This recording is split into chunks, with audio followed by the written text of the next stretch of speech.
Hello, this is Java CIS 315. Going to record the working through the lab chapter 16. It is a little longer lab than the others, but it's not hard. It just takes more time. Going to be using a piece of code they've given us that has example SQL statements, so we're going to use that to write our own.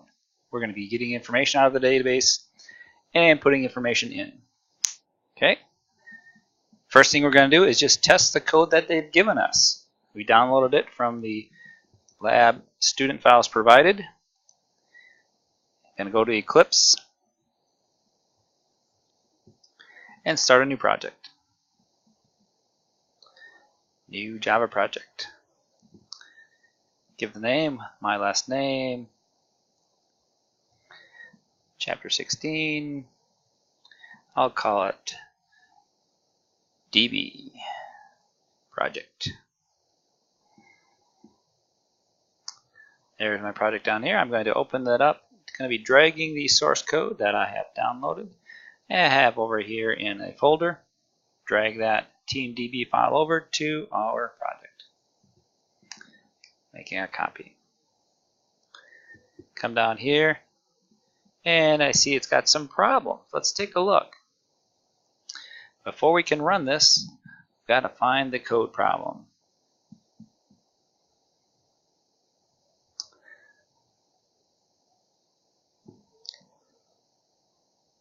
Here we found the problem. The URL doesn't match the constant up here. So I'll put DB in front of that. That's an easy fix. Control S, save. And since this is the only, there's another project open. I'm going to close that project. Since it should be the only project open, doing a run should run it as a Java application. Let's give it a try. Should build it. Oh, guess it has been launched recently. Guess I have to come over here and run as Java application. Once we run it once, it should be remembered in that green go button. Oh, look, driver's not found. Remember, we need the Apache Derby libraries added. So right click here and I can go to, where did it go? There we go, build path. I could go to properties, but build path shortcut is right here. We're going to use external archives. I have browsed there before. It remembers the last location.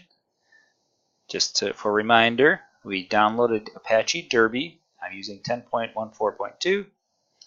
Downloaded that from the Apache site, extracted it, and the jar files are listed in the lib folder. I'm just going to do a Control A, select them all, and open. And now when I run it, it should get past any connection to a database, and now it's displaying our simple little text-based menu. Since this is the first time I'm running it, I'm going to type number 6 as my option. 6, enter. Creates the database. If we look at the code here, just want to do a quick little demo here. It is expecting us to have typed something. If we don't type something, we're going to get a blank string right here on keyboard equals new scanner. And this code here will actually get a runtime error and quit. So when you're doing the menu, be sure to type a key, otherwise your program will quit right here with a runtime error. That's not so bad unless we have opened the database. If we have opened the database with one of these other menu items, it never closes the database, and that can give you problems. The next time you try to run, it'll complain about not being able to connect to the database.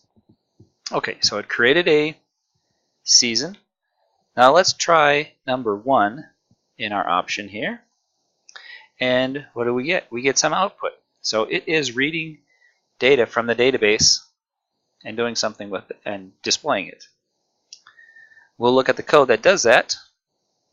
That is option number 2, number 1, view teams. So let's find view teams. I think if I click on that and then do right click, I can go to there. I can open the declaration. It pops me right to the declaration of that function. Kind of handy little feature in Eclipse. And I see that when I view teams, Notice it's this global variable con is expected to be open. It does an execute query to do the select, and then prints out the title, and then it has a loop while result.next, which is the result of the state execute query, while result.next is true, it will print out the information using this line, the result.getString formatted using this formatting string right here. I can use that code, copy paste it, when I need to do something like that in my code. Alright, so I'm going to, instead of clicking the red box, I'm going to type 0 so the database gets closed properly. And now I'm going to go look at the instructions and see what needs to be done next. So we've fixed that constant. We initialized the database by running option 6. Remember, I can always run option 6 again and start over. It's explaining what the tables look like. And now this code has already been done for us. We need to implement view schedule to display the information about the teams here. Okay, so let's look at the code for the view schedule. Come back to here. Now, one easy way to do this is I can look at the menu that displays the schedule view way up here, and right click, open declaration, or F3 key. Okay, so there's our instructions. Well, I need to get a list of games and scores. First, I'm going to collect a statement here that will retrieve them, and then this is the listing part. Well, you know, that's very similar to code that has just been used as an example. So you know what? I can use that example code similar to this. They create a query to get information from the teams table. I'm going to copy that and come down here. They've already got the create statement. I'm going to paste that, but I'm going to do something slightly different because I like to be able to debug this code rather than form the query here. I'm going to put that in a string. I'm going to declare a string. I like to call it SQL equals, and it's going to be equal to what they did for their example. But I'm going to modify it. I don't like splitting it up on 3 lines. I just can see it's going to be select star from and then a table number. So let's just fix that. So I'm going to put that from, and the table number, we know. What table is it? Let's go up and look here. In their example, they use the games table. Let's see here. What table keeps the scores?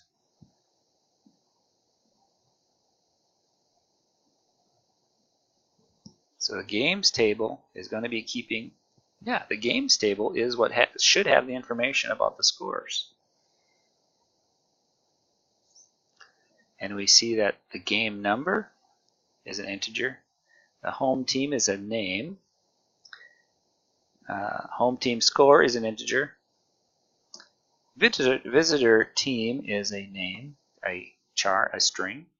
And visitor team score is an int. Okay, so remember this. Game number, home team score, visitor team score. So back down to our code that we need to modify.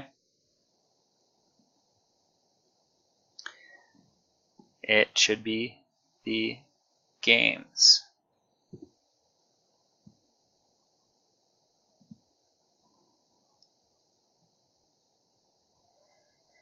All right, verify my table name. I can always go back up to see. Yeah, table name is games. And notice it's case sensitive. All right, so select star from games, semicolon. That's the string. And I execute the query using that string that I get created. What I like about this is I can always then, if I'm debugging, I can hover over my query, or do a system out print to see what query I was trying to run. This should return results similar to what happened here. So you know what? Since I'm going to do a loop very similar, and I am using the same variable name, I'm going to Control-C copy that, and I'm going to paste it where it's going to need to be. That's going to be a loop using what's in the results.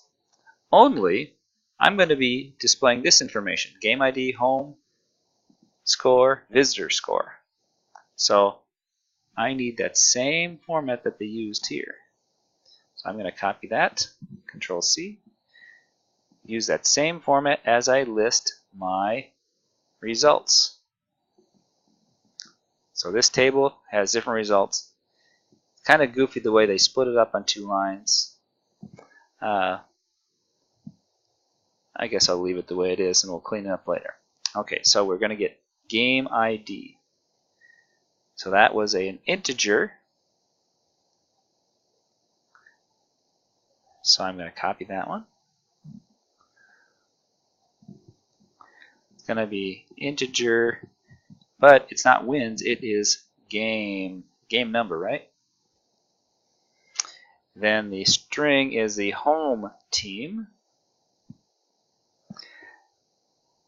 It's home team score. And then it's visitor team.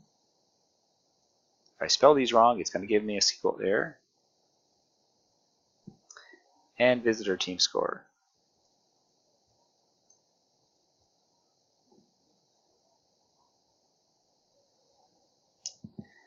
It's not giving me any errors here because Java doesn't check for string errors having to do with table names. But I can come back up to this table, the declaration of the table, game number, home team score, visitor team score. All right, so that should be ready to go.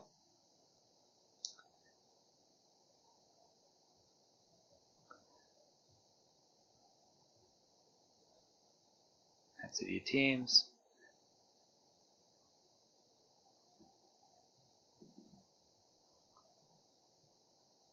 That should do it. So let's try option number 2 and see what we get for output. All right, so now when I do a run, it knows what I'm running. Should display my menu. Let's now view the schedule 2. And the output I get,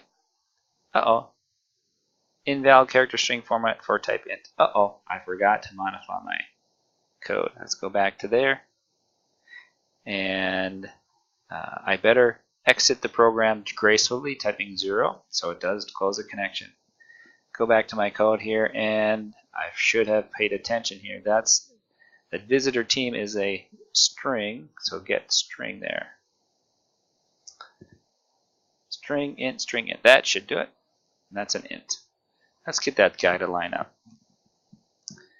Now, how about this? Control-A, Control-Shift-F, and see how it made it really ugly looking. I don't like that.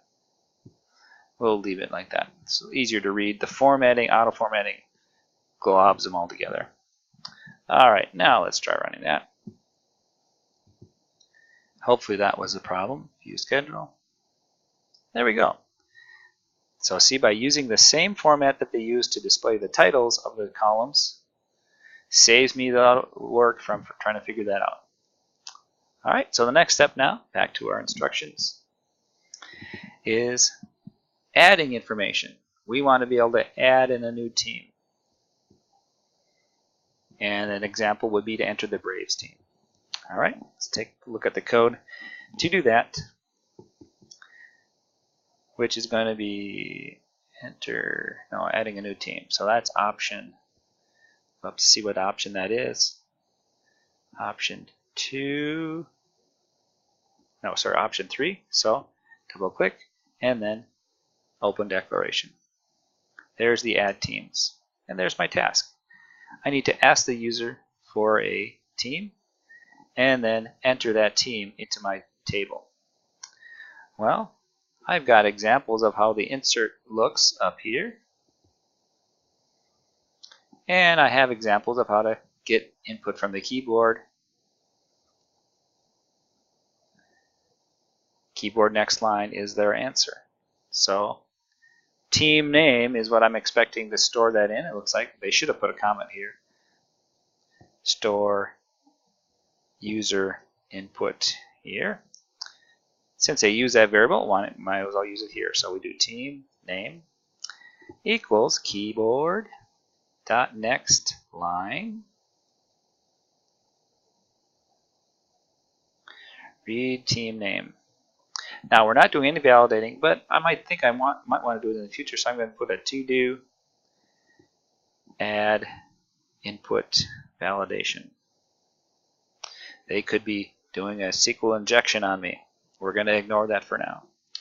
Alright, so they give me a team name. Now I have to figure out how to enter that team into the database. Well, I've got an example of how that would look. It'd be an insert into games and then this kind of format.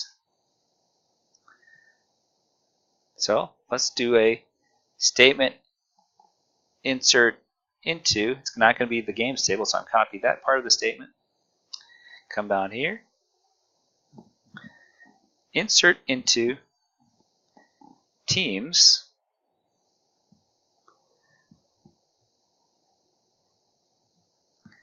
And the team name in parentheses. How do I know that? Well, I see how they did the parameters up here. There, it's going to look just like that. Might as well just use one of these statements and change it. That'd be a lot quicker. So I have a statement already built when they were building the table. They gave me example code. Let's just go ahead and I'm going to, instead of putting there, I'm going to put after the validation of the input. And instead of Brewers here, that's going to be the variable that they gave me that's being held in team name, concatenated with all the rest of that stuff. Oh, and it actually added 2 double quotes. So there we go. That should insert into the team, the name of the team that has been typed. And then if I go print out the team, that should see the team that I asked for. Oh, am I still running here? I forgot to exit the program. All right, now let's run it again. Let's go ahead and add a team.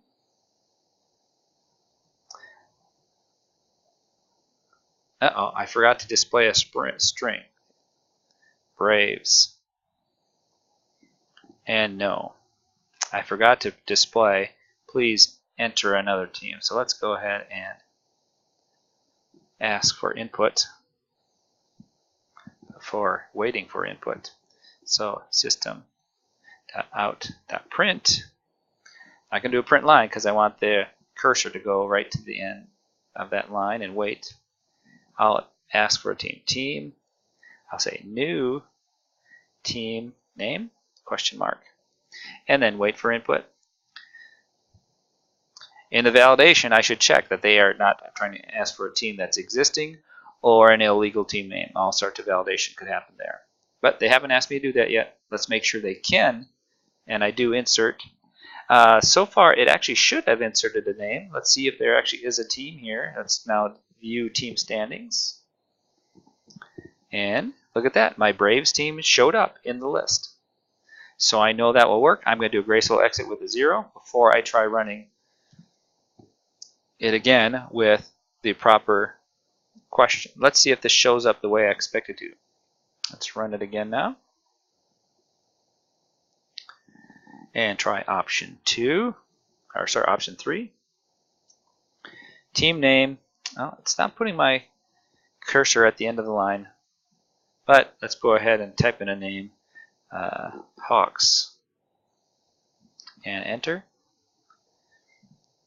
Didn't give me a verification message. I would like that, and I'm typing no there. And now let's view the standings, and there I see the Hawks got entered.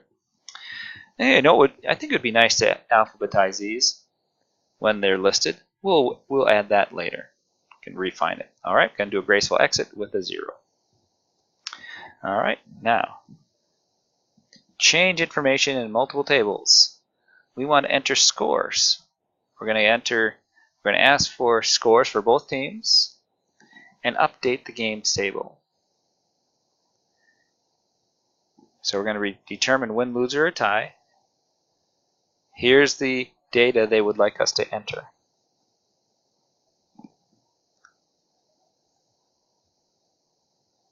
All right, so let's take a look at the code that needs to do that. Now they've given us, let's check that option. Make sure we're going to the right place. The option 4, enter a game scores. Oh, wait a minute, are we doing enter a game?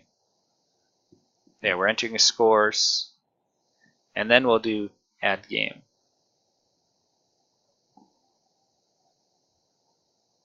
So the enter scores method, which is option 5. Double click, open declaration. There's the enter scores, and it gives a nice little comment at the top. Update the games table with the scores entered. And it will compare the scores to determine winning, losing, and update the appropriate column in that table. So here's a lot of variables they're declaring. We should be using them if it makes sense. All right, so we want to get the game number. We already have that code to ask for the game number. And what we do is get the result about that particular game. So we got to read from the table the information about that particular team. So we're going to modify our statement. Let's go ahead and we're going to build the SQL in a string. See if we can do that. Let's do a SQL string, SQL equals. It's going to be a select statement, and I'm too lazy to put all caps because I don't need it. Select star from games, and that has to be, I'm assuming it has to be like that. Games. No, I don't need to put that in parentheses. From games, or game singular.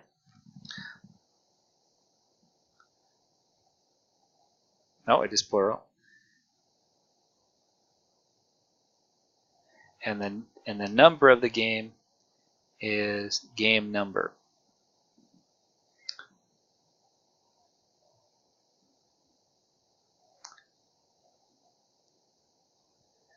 Do we have an example in their existing code?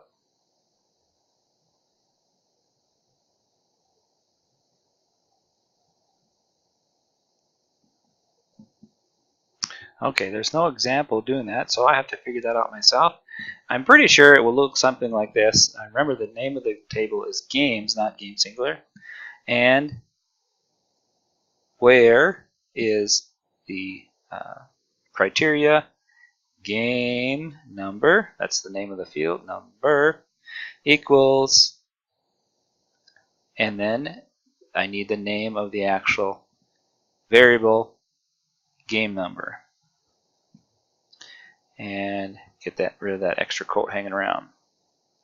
There is my SQL, where game number equals the game number I'm asking for.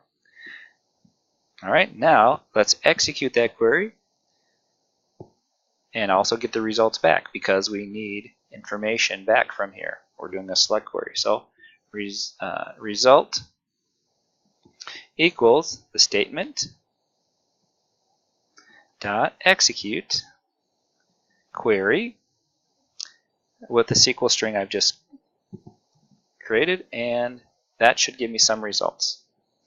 They have already given us the code that reads the result. Isn't that nice of them? It's asked for the score. For score 1, it's enter score for 2. Now I have to build the code again to update the code for entering those scores. So we're going to build another statement right here. And let's do the same thing. Since we have already declared our SQL string, SQL equals, well, it's going to be, this is where it's a little trickier. We're going to be updating the games table, and we're going to set the home team score to be equal to the score 1 that they've given to us right there. What I think it looks like the best readable query. There's my query for updating the 2 scores with 1 query statement. I like putting this on separate lines, makes it readable. See what value I'm setting to what, or what field I'm setting to what value. So if I had more fields to enter that I had gotten input from, I'd put this on, add this to the query. And that very last line, that's what I call the criteria condition. This is the field that gets updated. Okay, now the hardest part of this problem was figuring out what to do to retrieve a number from the column, wins, losses, or ties for the particular team, and then update values. I decided that since I'm doing this about the same thing for each one, I'm simply incrementing a particular field. I decided to write an increment table field function that takes the connection of the database, the name of the table, what field needs to be incremented,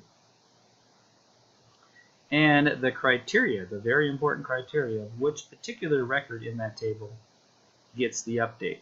So this basically will update, I'll put a comment here about that, increment losses for home team in the teams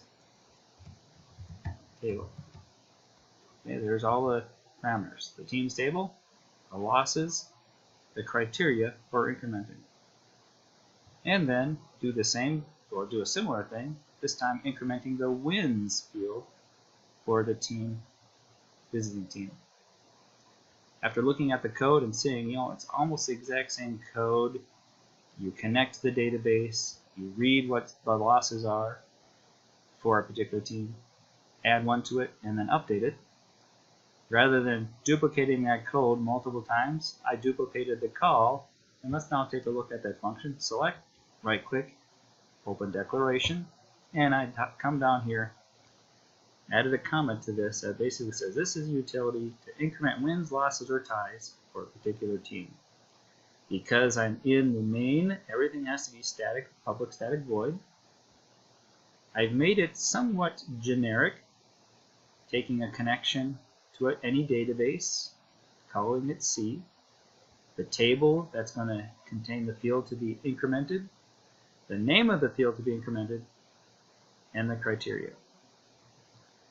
Alright, so I established some local variables, the result set, result. Because I want to do debugging, I'm holding the SQL query statement in this variable SQL, so I can do a printout as I'm debugging my SQL, which I did plenty of debugging. I had little syntax errors along the way. Everything has to be surrounded in a try-catch. Eclipse reminded me of that when I tried my first create statement. Now let's walk through this code. The first query, I need to get the value of the field, like the wins or losses or ties, from the table, teams, and the criteria is going to be prefixed with where and then the criteria, what the home team name is equal to. It will attempt to run that query, and now the only point of this query is to actually get the value of that particular field, assumed to be an integer, because what else could be incremented by 1? Little debug line there, and then there's the result of the query, gets put in the result. And just to do a little bit of error checking, if I did get a result, that means something returned a value. I can read the value as, and assuming it's an integer, read the S field. Then I'm ready to formulate the update query, which will be update that table, set the field, wins, loses, or ties, to be equal to the value I read plus 1, where this will be what team name is getting the update. So this is updating the team standings, win, loses, and ties. And I'm printing out the sequel, again, just for debugging. So I'll put a little comment there. Debug. This is also a debug line. What I've done in code before is I'll actually have a global variable called debugging, and I'll surround every statement like this in a if debugging, and then I'll do the statement. But for now, we'll just throw them in there because this is a program testing our capabilities. And in the try catch, this is what Eclipse put in there for me. I'm leaving that in there, but also copying from the other examples. Print out the get message that sometimes may be helpful. And there is the successful writing of the code. Increment table does a lot of work. Rather than duplicating this code for 5 more times with just different names in there, I decided to write a utility routine. Otherwise, the code up here gets really ugly looking. Lots of SQL calls and difficult to debug. Here, all I had to do was debug 1 time through, throw some debug statements in there, helping me out. Finally, remembering to put the equals in the right place, the single quotes around the criteria. Up here where I called it, team name equals single quote, home team. Make it a little more readable as I go through. And now to actually see it run, this is what I should see. When I run this code, let's go ahead and view the standings. There's win, lose, and ties. Let's view the schedule. 2. I see scores have been recorded. Now there is a bug in this program. It lets me record the same game multiple times. Maybe there's an error check, or maybe that's a future project for you. Let's go ahead and add a team. Actually, let's see, the Brewers haven't played the Astros, so let's add that game. So let's add a game for 4. Home team name Brewers.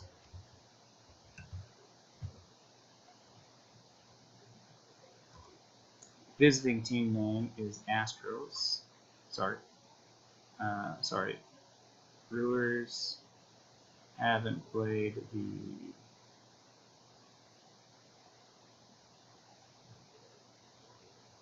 I have played everybody. The Cubs. Who hasn't played who? Astros, Brewers, Astros, Cubs. Looks like everyone has played everyone. Oh, we need a new team. Well, we'll just have another game between the Brewers and the Astros. No. Now let's look at the schedule. Alright, Brewers are getting ready to play the Astros again for maybe the championship or something. Let's go now enter the scores for 5. And the game is 4. And let's make it, let's have the Astros win. So Brewers get 2, Astros get 3. My debug lines shows what I'm doing. I'm setting the losses to 2 for the Brewers, the wins to 1 for the Astros, and no, I'm not entering more games. Now let's look at the standings.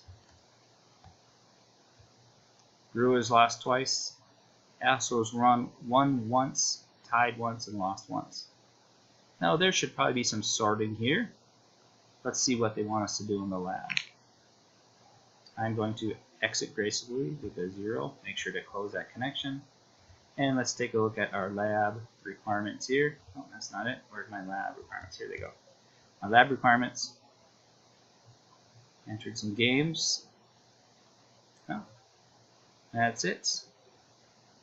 I'm thinking a future project would be to enhance this game, catch logic problems, unless did they specify here that we should check to see whether we're editing an existing game.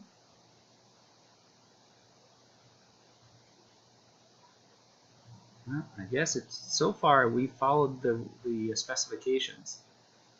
It would be good to add additional specifications, such as if they're going to edit a game that's already been scored, to actually rescore the game and update the win, loses, or ties.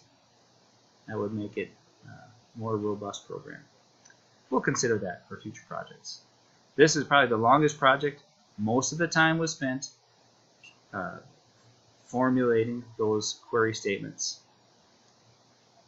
But very much more like a typical program where you're given a lot of code that works, that you can use as examples and build on that to complete the features required.